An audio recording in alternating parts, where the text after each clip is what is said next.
Malaysian opposition leader Anwar Ibrahim has pleaded not guilty to sodomy charges. Prosecutors allege that he sodomized 23-year-old aide Mohammed Saiful Bukhari Azlan on June 26th.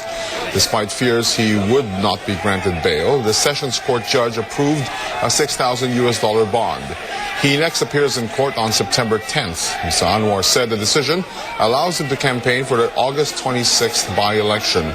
He's expected to win that by-election in Permatang Pao since it has been his stronghold since the 1980s. How it is consensual? If it is consensual, why is it that I'm the only one charged? Clearly, it is political persecution. It is dirty politics of a man who has lost support and very soon going to lose power. We will fight them. We will fight them hard. We will start with Permatang Pao. Terima kasih. Security was tight outside the packed courtroom. About 100 policemen, including riot police, were on standby. It's the second time in a decade that Mr. Anwar has been charged with sodomy. The crime carries a maximum penalty of 20 years in prison. In Malaysia, sodomy is illegal even among consenting adults. Mr. Anwar and his supporters called the charges politically motivated and aimed at damaging his chances of returning to Parliament. Our Malaysia Bureau Chief, Melissa Goh, has more from Kuala Lumpur. The prosecution has charged Anwar under 377B of the Penal Code for sodomizing his former aide, Mohammed Saiful Bukhari Azlan, at the Desa Damansara condominium, an upmarket condominium outside Kuala Lumpur around 3 p.m. On June 26th.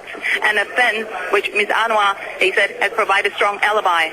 His lawyer said that, Anwar was at the said condo at the time, indeed, but he was surrounded by a lot of people. And the police have also interviewed 5 witnesses that they provided and has no case against him. And the panel of lawyers also argue that, if sodomy is an offense and which consent is not a defense, then the court should also charge Saiful as well.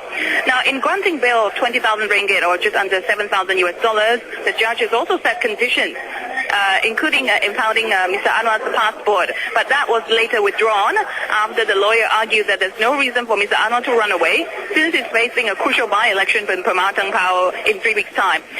Judge has also set September 10th for mention, and the case may be transferred to the High Court. Earlier, we spoke to Dr. Johan Saravanamutu. He's a visiting senior fellow at the Institute of Southeast Asian Studies in Singapore. Dr. Johan tells us how this case impacts Malaysian politics. Well, it certainly puts Malaysia on the sensational list of countries. I think we're stealing some of the limelight away from Zimbabwe or even the Olympics. But on a more serious note, I think this does put Malaysia in a somewhat unstable political situation. Some are predicting that there could be street demonstrations. But I myself feel that the spotlight will now be on the Permatang Pao by-election, which Anwar is contesting. So most of the political sort of mobilizing will take place for that election, which will be held by-election, which will be held on August 26th. What's next for Anwar is that he will probably win the Permatang Pao by-election, given this charge, because he will use it to drum up the support, and already there is considerable support for him because of this.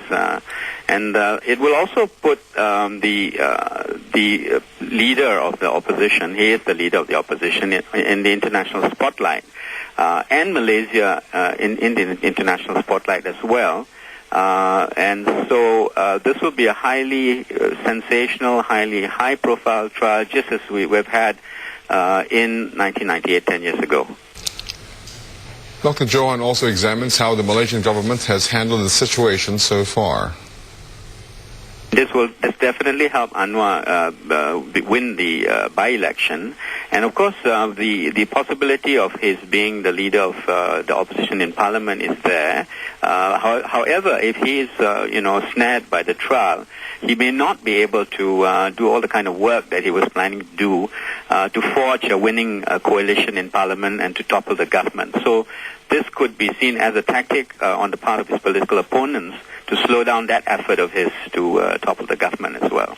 I don't think the Malaysian government is frankly, seen as handling the situation very well.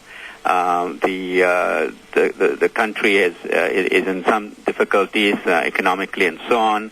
And this sort of high-profile political trial will put Malaysia in a somewhat bad light, I think, internationally.